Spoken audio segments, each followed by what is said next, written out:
अस्सलामु अलैकुम वरहमतुल्लाहि वबरकातुहू। उम्मीद है कि आप तमाम अल्लाह के फ़ज़ल व करम से बखैरियत व आफ़ियत होंगे। अब आप वीएम खलीलुर रहमान से आज की अहम और ताज़ा खबरें सुनिएगा। भाइयों, बुरा वक्त हमेशा आता है और चला जाता है और खुशियाँ हमें नसीब होती हैं। ये दुनिया का उसूल है। यही बात हमें दीन से मालूम होती है, मगर हम हैं कि इस पर अमल करने के लिए तैयार नहीं होते हैं और भूल जाते हैं।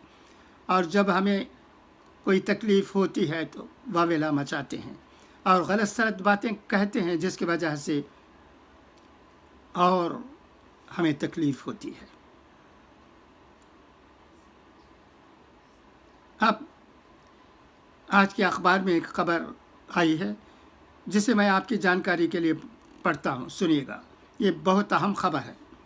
वो खबर ये है कि अज़ान की आवाज़ सुनते ही रोक दी उत्तर प्रदेश के नायब वज़ीर आला ने तकरीर। इन दिनों मुल्क भर में अज़ान के हवाले से बहस चल रही है। हिंदुत्व तंजीम और महाराष्ट्र नवनिर्माण सेना के सरबराह राज ठाकरे मसाजिद में लगे लाउड स्पीकर पर एतराज़ात कर रहे हैं। इस बहस के दरमियान उत्तर प्रदेश की राजधानी लखनऊ में योगी हुकूमत में नायब वज़ीर आला ब्रजेश ठाकुर ने अज़ान के वक्त अपनी तकरीर रोक दी। इसका वीडियो सोशल मीडिया पर वायरल हो रहा है। ब्रजेश पाठक ने अंबेडकर जयंती के मौके पर लखनऊ के इंदिरा नगर में मुनाक़िद एक प्रोग्राम में शिरकत की।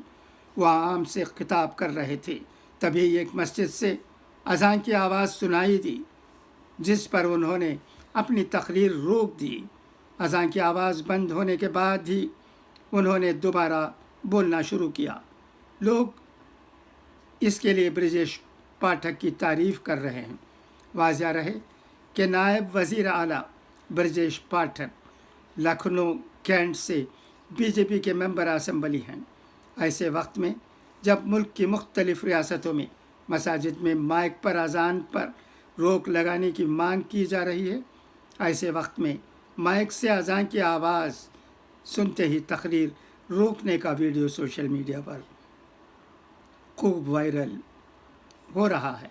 लोगों का कहना है कि नायब वज़ीर आला इसके ज़रिए अच्छा पैगाम देने का काम कर रहे हैं। बिल्कुल ठीक है, अच्छा पैगाम देने का काम ही कर रहे हैं। हिंदुस्तान एक बहुत बड़ा मुल्क है। इस मुल्क में मुख्तलिफ़ मज़हबों, ज़बानों और ज़ात पात के लोग रहते हैं। इन तमाम लोगों को एक साथ होकर हमारे मुल्क को आगे ले जाने की ज़रूरत है। इसमें अगर कोताही होती है, गलती होती है, तो हिंदुस्तान में रहने वाले तमाम लोगों को इसका फल भुगतना पड़ता है। अच्छे काम हमेशा होते रहें, यही हर आदमी की आरज़ू होनी चाहिए। दुआ होनी चाहिए, प्रार्थना होनी चाहिए। मगर कभी कभी कहीं ना कहीं गलती हो जाती है तो इसका फल सबको भुगतना पड़ता है।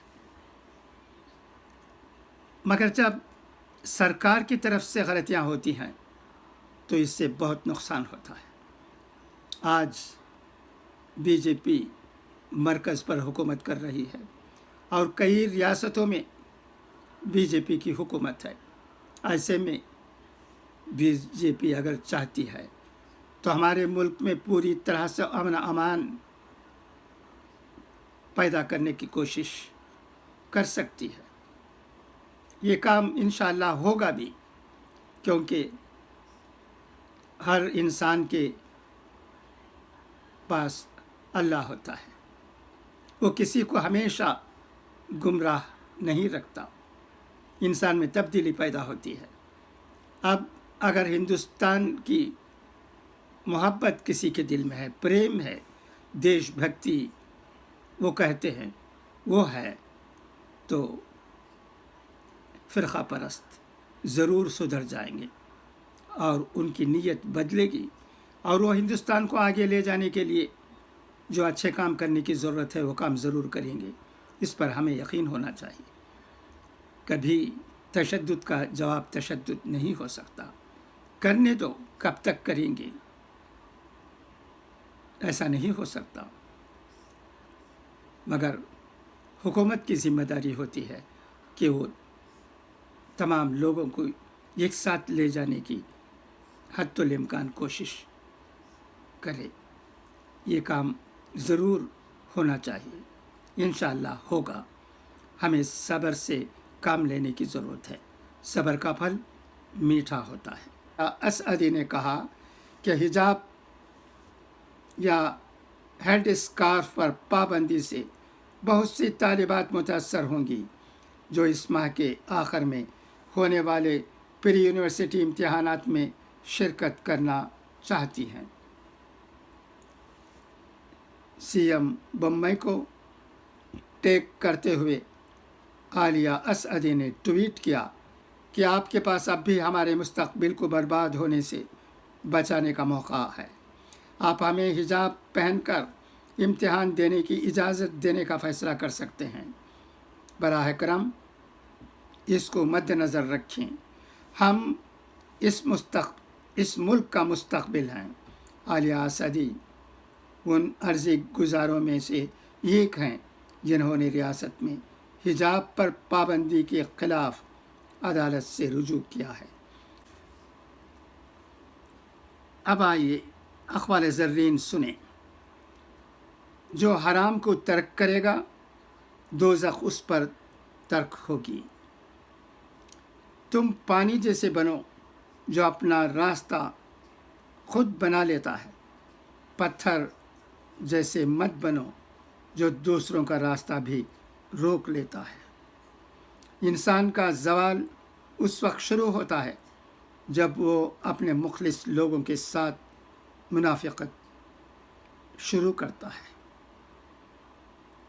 بد اخلاق وہ ہے جس کا غصے کی حالت میں اپنے آپ پر قابو نہ رہے۔ زمین عقل مندوں سے تو بھر گئی لیکن درد مندوں سے خالی ہے۔ اچھا، تو اب اجازت، انشاءاللہ العزیز پھر ملاقات ہوگی۔ اللہ حافظ۔